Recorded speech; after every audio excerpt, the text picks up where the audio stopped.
नहीं इसका अच्छा लगा। अब ये वही खत्म है।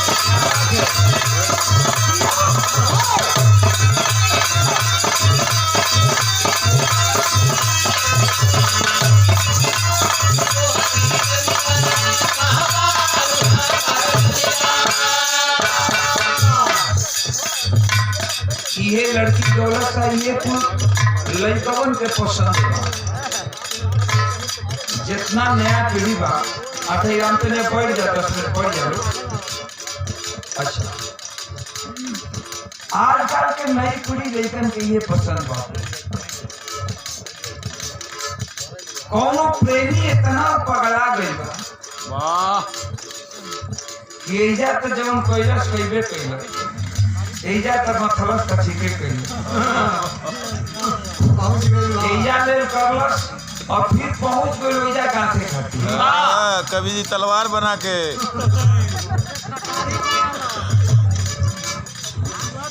आ जाए के गली गली में घूमता आ वो का दुकान पर ठेला वाला दुकान कर लेबा आ घूमता कहता आई बानी तोहरो गलिया आई बानी तोहरो गलिया कहाँ बारो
हम का कहले रही जे के पूरा हिंदुस्तान ना विदेश भी सुनल जहां तक भोजपुरी के लोग जानकार रहन भोजपुरी समझे वाला रहन माई बहन बेटी बाप भाई एक जगह बैठ के सब सुने का बोले रही है तो बोले रही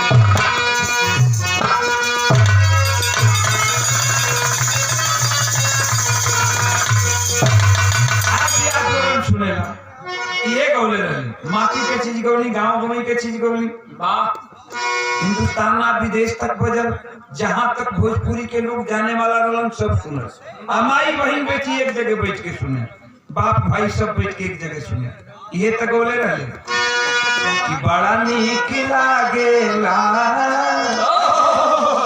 बड़ा नीक लागेला झरेलिया के गाँव में हरे लमनावा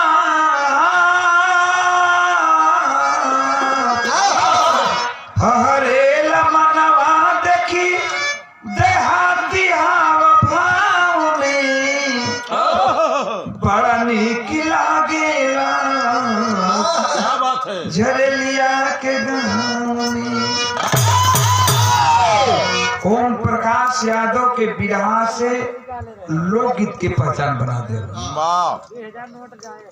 टी सीरीज का मालिक गुलशन जी रहे जियत रहे बम्बई बोला हमके कलम के ओम प्रकाश फिल्मी स्टार अनुराधा पौडवाल से जुगल गीत गाना है। बिरहा का एकलौता गायक हमारे भैया भैया धीरे हो भैया राम स्वर्गीय रामदेव उस्ताद बुल्लू उस्ताद स्वर्गीय हीरा उस्ताद स्वर्गीय राम कैलाश दादा स्वर्गीय हैदर अली अभी सब लोगों ने गाया था। मैं तारीफ अपनी नहीं कर रहा हूं लेकिन फिल्मी स्टारों के गणेश दत्त किरण की लिखी हुई गीत दुर्गा नटराज के म्यूजिक पर हमने गाया था। खास तौर से हमारे पिताजी जिंदा रहे तो कहे कि ओम प्रकाश एगो गीत नहीं गौले सुने का गौले रहे।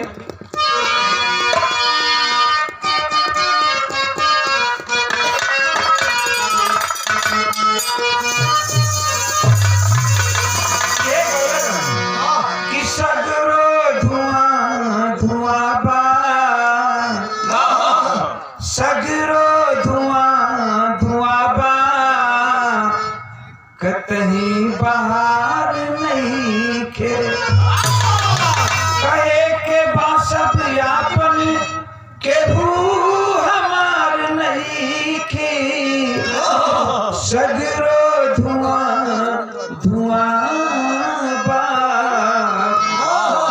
कतहीं बाहर नहीं खे।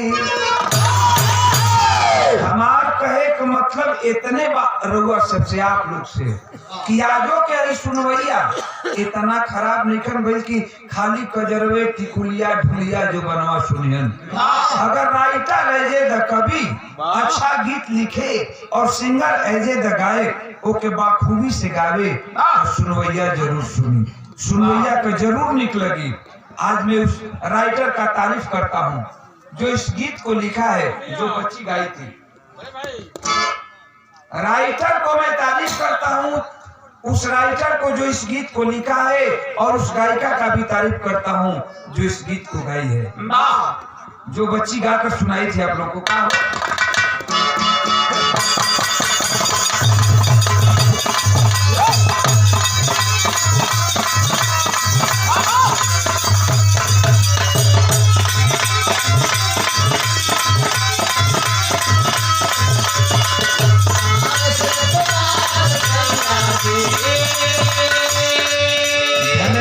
राइटर को।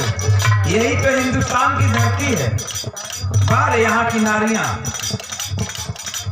हिंदुस्तान का मेहरारू कहल इनकी भला है बुरा है जैसा भी है मेरा पति मेरा देवता है। भले सरऊ पिया करे कहे ना होकर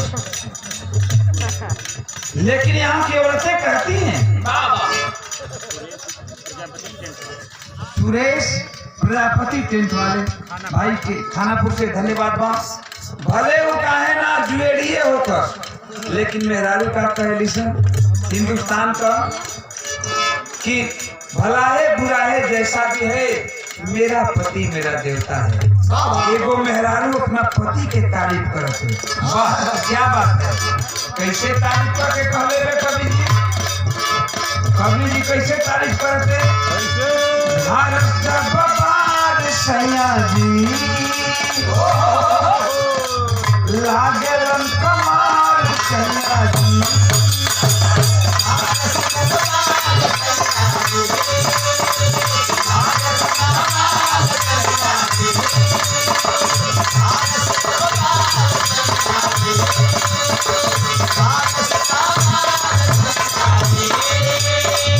बगल से निकाल सैया जी पूरा रुमाल सैया जी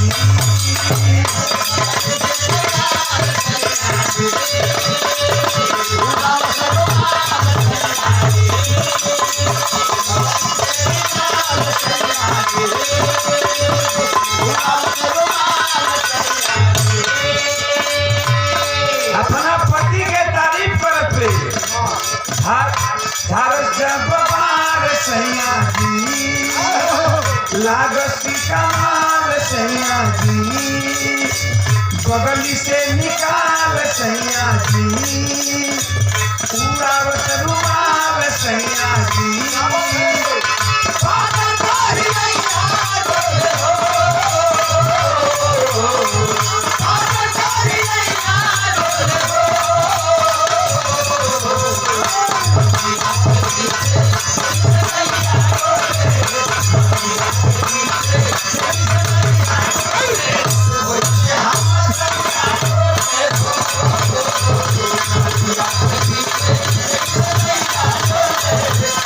How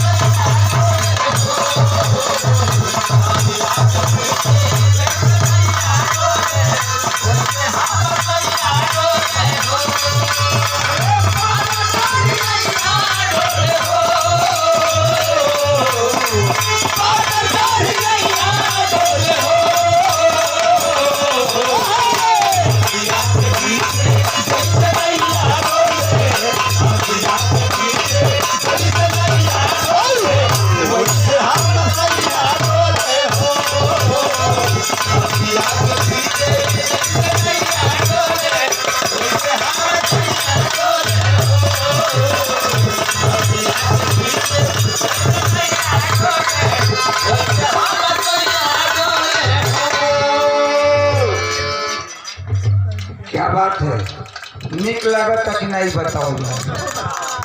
ठीक लागत।